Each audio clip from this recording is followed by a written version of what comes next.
한재윤의 성성 이야기.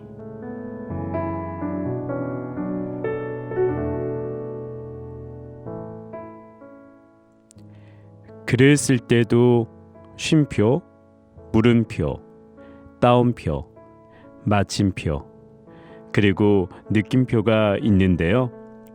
감정을 나타낼 때 쓰는 이 느낌표, 여러분 오늘 하루 보내시면서 이 느낌표 많이 쓰셨습니까?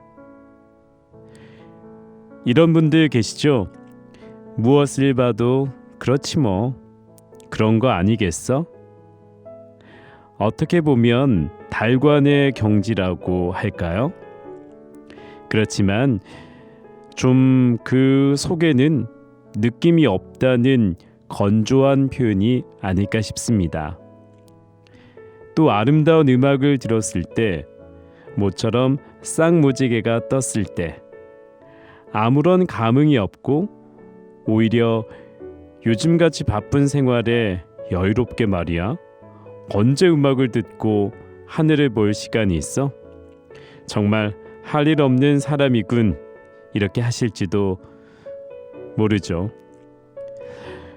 요즘 5명 중에 1명은 우울증이라는 우스갯소리가 있더라고요. 그런데 이 우울증이란 게 감동을 느낄 때, 감탄사를 잘 표현할 때 사라진다고도 해요. 어쩌면 우리 인생에 느낌표가 너무 없어서 오는 증상이 아닐까란 생각이 듭니다. 혹시 내 감정 표현을 제대로 못해 몸과 마음이 시들어가고 있지는 않으십니까? 그렇다면 지금이라도 느끼는 대로 표현해보고 또 그 표현 속에서 행복감을 느껴보시기 바랍니다. 사랑합니다. 저는 함께 있으면 좋은 목사 성성이야기의 한재윤입니다.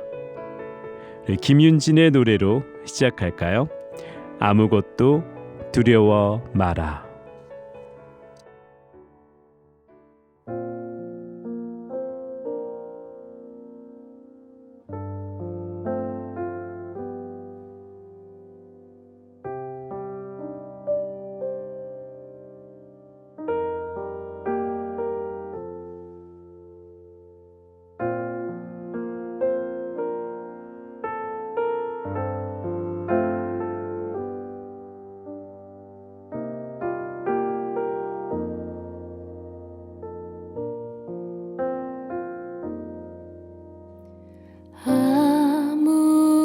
아무것도 두려워 말라. 주 나의 하나님이 지켜주시네. 놀라지 마라, 겁내지 마라. 주님 나를 지켜주시네.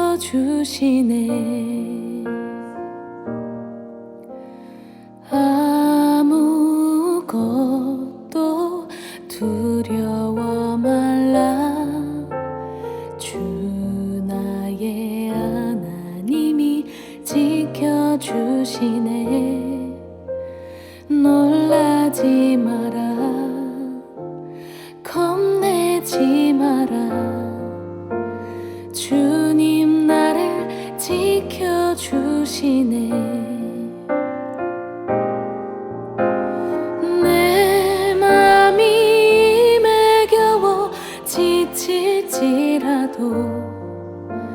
주님 나를 지켜주시네.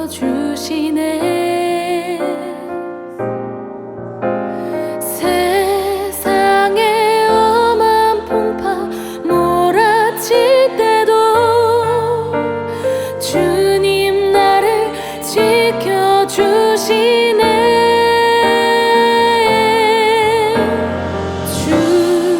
주님은 나의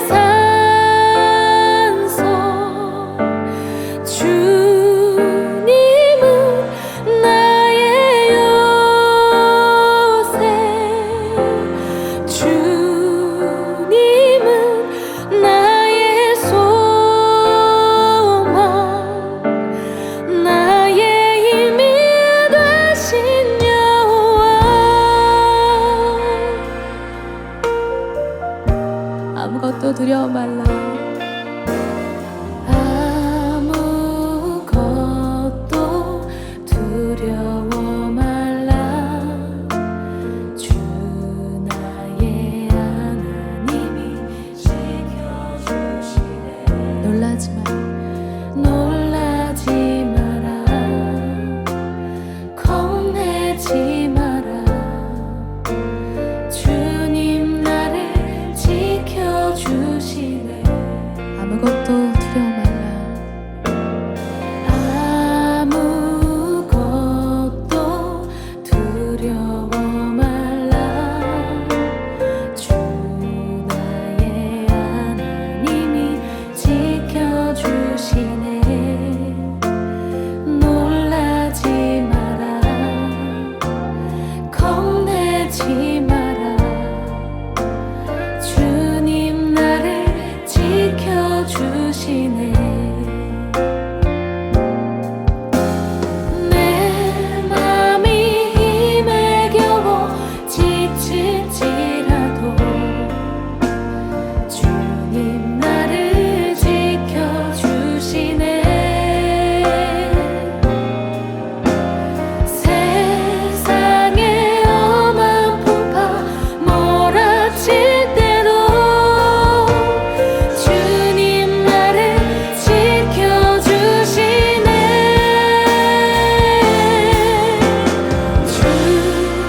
주님은 나의 산소. 주님은 나의 요새.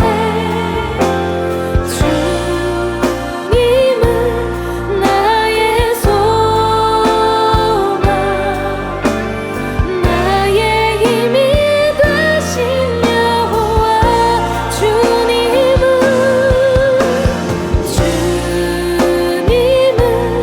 나의 산소. 주님은 나의 요새. 주님은 나의 소망. 나의 힘이 되신 여호와. 내 맘이 힘에 겨워. 내 맘이 힘에 겨워 지칠지라도 주님 나를 지켜주시네. 세상의 엄한 풍파 몰아칠 때도 주님 나를 지켜주시네. 주님은 나의 산소. 주님은 나의 요새. 주님은 나의 소망. 나의 힘이 되신 주님은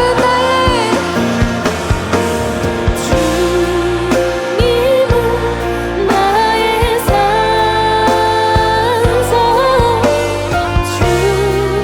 주님은 나의 요새. 주님은 나의 소망. 나의 힘이 되신 여호와. 주님은 나의 산소.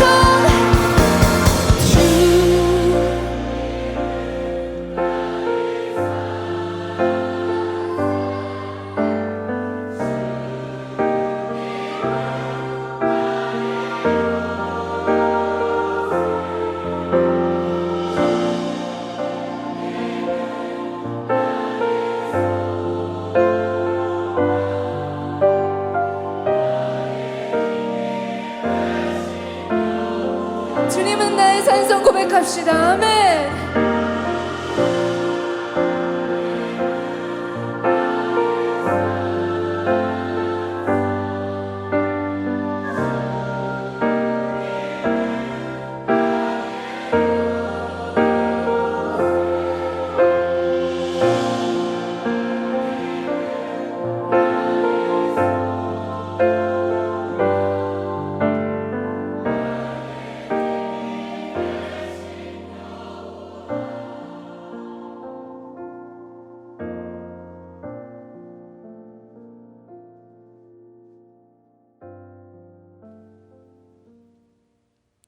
여러분은 지금 라디오 조이 함께 있으면 좋은 목사 한재윤의 성성 이야기와 함께하고 있습니다.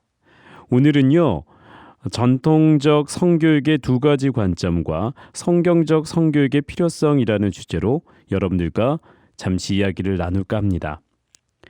청소년 성교육에서 중요한 몇 가지 질문이 있습니다. 가장 먼저 어떤 기준으로 성교육을 해야 하는가인데요. 성교육은 금욕주의 관점, 쾌락주의 관점, 포스트 모더니즘 관점 등 다양합니다. 이런 다양한 관점으로 성교육을 하는 시대에 성경적 성교육을 해야 하는 이유는 무엇일까요? 그 이유는 성경은 우리의 삶의 청사진이며 설계도이기 때문이라는 것입니다. 성경은 우리가 신앙인으로 살아가는 데 기초가 되며 영과 육을 살찌우는 데 큰 도움을 주죠. 마찬가지로 성교육도 성경에 기초해야 한다는 것입니다. 또한 성경적 성교육을 해야 하는 이유는 성경이 우리의 영성을 비추는 거울이기 때문입니다. 우리는 일상의 삶에서 어떤 것이 옳고 그른지를 구별하지 못할 때가 많죠. 성경은 우리를 창조하신 하나님께서 주신 말씀이기 때문에 옳고 그름을 판단해 주는 거울이 됩니다.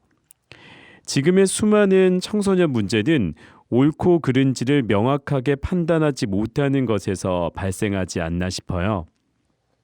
현대사회의 성교육도 이런 여러 가지 관점으로만 보다 보니 성경이 진정으로 의미하는 성교육을 찾지 못하고 있지 않을까 싶습니다. 먼저 첫 번째 관점인 고대 그리스인의 영향을 받은 쾌락주의를 한번 살펴보면요. 창세기 9장 27절에 보면 하나님이 야벳을 창대하게 하사 셈의 장막에 거하게 하시고 가나안은 그의 종이 되게 하시기를 원하노라 하였더라고 말씀하고 있습니다. 헬라인은 성경의 야벳 족속에 해당한다고 할 수 있는데요. 히브리어 야벳은 요피, 즉 아름다움을 뜻한다고 해요.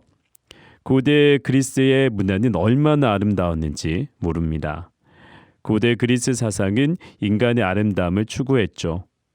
그 사상가들은 인간의 몸과 정신, 육체와 영혼의 아름다움을 표현했습니다. 인간은 육체와 정신의 아름다움을 탐닉했는데 그리스 사상을 통해 성경의 다윗과 같은 위대한 인물도 그 육체의 아름다움을 드러낸 것이 대표적 사례라고 할 수 있겠습니다. 그리스인은 육체의 아름다움을 즐기며 성적인 욕구 또한 탐닉의 대상으로 간주했습니다. 이 과정에서 여성의 성은 그 자체가 목적이 아니라 수단으로 전락하게 되는데요. 인간의 욕망을 이루기 위해 여성의 성이 수단화된다면 결국 여성의 성은 상품화될 가능성이 많아지겠죠. 두 번째 관점은 초기 기독교 역사에서 나타난 금욕주의인데요. 인간의 성과 성욕구를 죄악으로 보는 관점입니다. 이 관점으로 보면 인간은 성적인 욕구가 일어날 때 감당하지 못하고 결국에는 죄책감에 사로잡히게 된다고 보고 있어요. 이와 같은 죄악에서 벗어나기 위해 금욕적인 삶을 추구하는 독신주의를 권장하기도 합니다. 여기서 우리는 성적인 욕망을 벗어나기 위해 독신주의를 고집한다거나 그것을 극복하는 데 한계를 느껴 죄책감에 휩싸이게 하는 교리가 과연 옳은 것인지 질문해 볼 수 있겠습니다.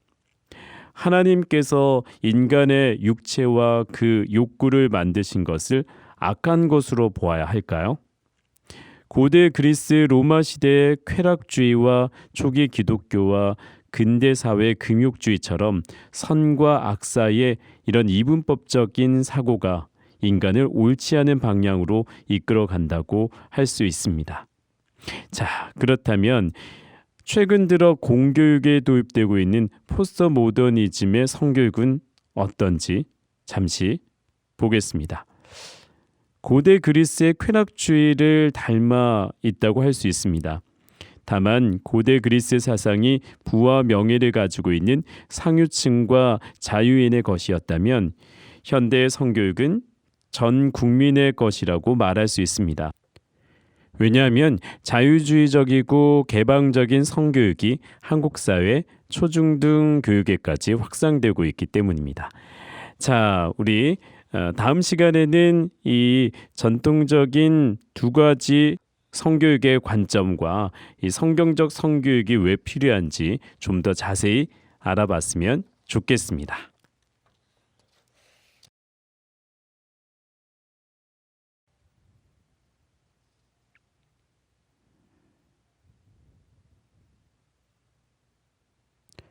여러분은 지금 뉴미디어 선교의 선두주자 라디오 조이 한재윤의 성성 이야기와 함께하고 계십니다.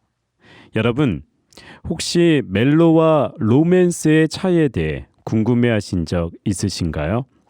저는 최근에 왜 같은 사랑을 다루는 영화인데 어떤 것은 로맨스 영화라고 부르고 어떤 것은 멜로 영화라고 부를까 하는 궁금증이 들었는데요.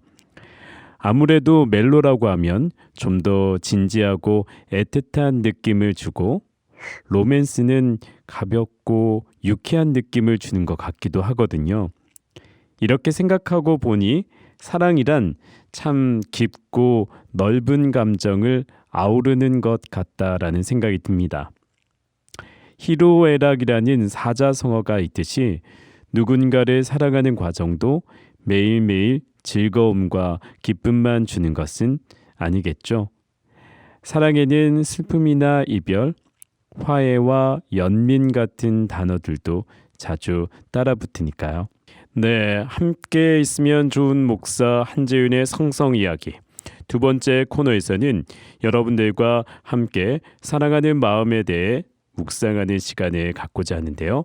오늘은 제가 짧은 소설 한 편을 소개해 드릴까 합니다. 20세기 후반 미국 문학을 대표하는 소설가 레이먼드 카버의 별것 아닌 것 같지만 도움이 되는 이라는 작품인데요. 이 이야기는 아주 비극적인 상황을 마주한 한 중년의 부부의 이야기라고 할 수 있습니다. 본인의 생일 당일 교통사고를 당한 아들아이. 부부는 병상에 누워있는 아들아이를 두고 몹시 두렵고 절망스러운 감정을 느낍니다. 그런데 부부는 아주 우연하게 어쩌면 악연이라고도 할 수 있는 한 사내에게서 큰 사랑과 위안을 얻게 되는데요. 어떠신가요? 여러분, 이 이야기 궁금해지시나요? 이 사내는 바로 사고 당일 아침 아들아이의 생일 케이크를 주문받아 제작한 빵집 주인입니다. 빵집 주인은 며칠 동안 부부가 주문한 케이크를 찾아가지 않자 몹시 화가 납니다. 밤낮 없이 정성껏 만든 케이크를 팔지 못하면 수지를 맞추지 못하게 되니까요. 빵집 주인은 부부에게 반복해서 전화를 걸어 그들을 괴롭히는데요. 그들 부부가 어떤 절망적 상황에 처해 있는지 몰랐기 때문에 저지른 잘못이었습니다. 아이를 잃고 나서 부부는 결국 빵집 주인을 찾아가게 되는데요. 어째서 케이크를 찾으러 오지 못했는지 자초지정을 모두 듣게 된 빵집 주인은 부부에게 진심으로 용서를 구합니다. 그리고 미약하게나마 그들의 지친 마음에 도움이 되고자 정성껏 빵을 만들기 시작합니다. 자신이 잘할 수 있는 가장 따뜻한 방식으로요. 오늘 이 이야기 중 한 부분을 발췌해 낭독해 볼까 합니다. 우리 함께 슬픔에 빠진 중년의 부부와 어느 빵집 주인의 만남을 함께 나누어 보았으면 좋겠습니다.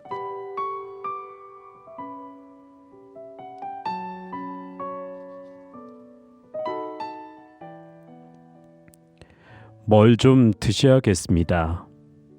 빵집 주인이 말했다. 내가 갓 만든 따뜻한 롤빵을 드시지요. 뭘 좀 드시고 기운을 차리는 게 좋겠소. 이럴 때 뭘 좀 먹는 일이 별것 아닌 것 같지만 도움이 될 거예요. 그가 말했다. 그는 오븐에서 따뜻한 계피롤빵을 가져왔는데 갓 구운 빵이라 겉에 입힌 설탕이 아직 굳지도 않았다. 그는 탁자 위에 버터를 놓고 버터를 바를 칼을 가져왔다. 그러고 나서 빵집 주인은 그들과 함께 탁자에 앉았다. 그는 기다렸다. 그들이 각자 접시에 놓인 롤빵을 하나씩 집어먹기 시작할 때까지 그는 기다렸다. 그들을 바라보며 그가 말했다. 뭔가를 먹는 게 도움이 된다오. 더 있어. 다 드시오. 먹고 싶은 만큼 드시오.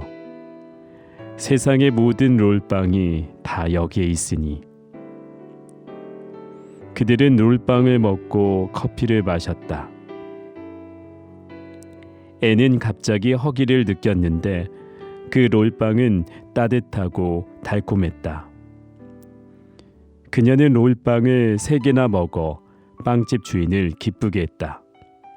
그리고 그가 이야기하기 시작했다. 그들은 주의 깊게 이야기를 들었다.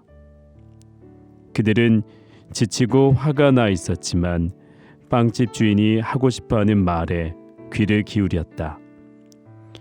빵집 주인이 외로움에 대해서, 중년을 지나면서 자신에게 찾아온 회한과 무력감에 대해서 말하기 시작할 때부터 그들은 고개를 끄덕였다.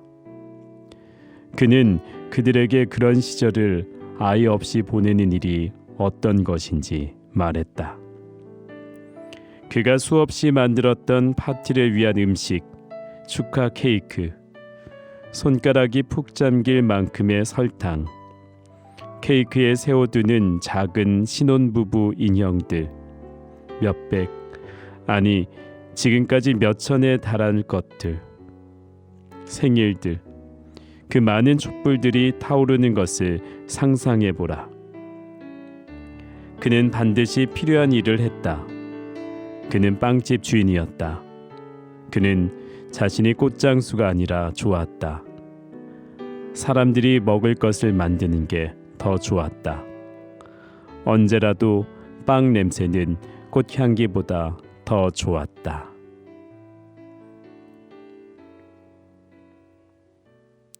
어떠셨나요? 이야기가 조금 무거운가요? 며칠 동안 제대로 된 음식을 넘기지 못한 부부에게는 빵집 주인이 정성껏 오븐에 구워 만든 따뜻한 빵 몇 개와 그의 진심 어린 사과가 위안이 되어준 것 같아요. 무엇보다도 같은 중년의 시기를 겪고 있는 이가 털어놓는 진솔한 고백들이 절망의 수렁에 빠진 이들 부부에게 조금은, 아주 조금은 위로가 되어준 것은 아닐까 생각합니다. 저도 일상을 살아가면서 주위의 소중한 사람이 슬픔을 느끼거나 기력 없어하는 모습을 볼 때면 어떻게 마음을 전해야 할지, 어떤 위로의 말을 건네야 할지 답을 알 수 없어 고민할 때가 종종 있어요. 그런데 들려드린 이야기를 통해 사실 우리의 아주 평범한 말 한마디가, 진심 어린 포옹 한 번이 누군가에게는 아주 따뜻한 위로와 사랑으로 전해질 수 있음을 기억하면 좋을 것 같습니다. 이 작품의 제목처럼 별것 아닌 것 같지만 도움이 되는 것들 말입니다. 오늘 함께 있으면 좋은 목사 한재윤의 성성 이야기 어떠셨나요? 앞으로도 여러분들과 함께 만들어가는 따뜻한 사랑 이야기 계속 이어졌으면 해요. 우리 다음에 만날 때 오늘보다 더 사랑하기로 해요. 마지막 곡 이 시간 요게벳의 노래 들으며 성성 이야기 끝인사 드리겠습니다. 지금까지 작가 김지수, 진행은 함께 있으면 좋은 목사 한재윤이었습니다. 사랑합니다. 그리고 고맙습니다.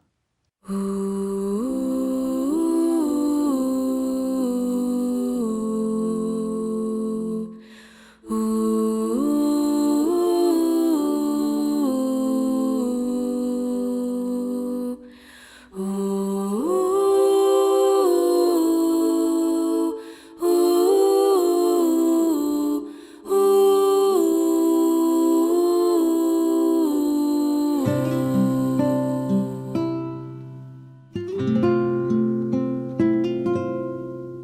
작은 갈대 상자 물이 새지 않도록 역청과 나무진을 칠하네. 어떤 말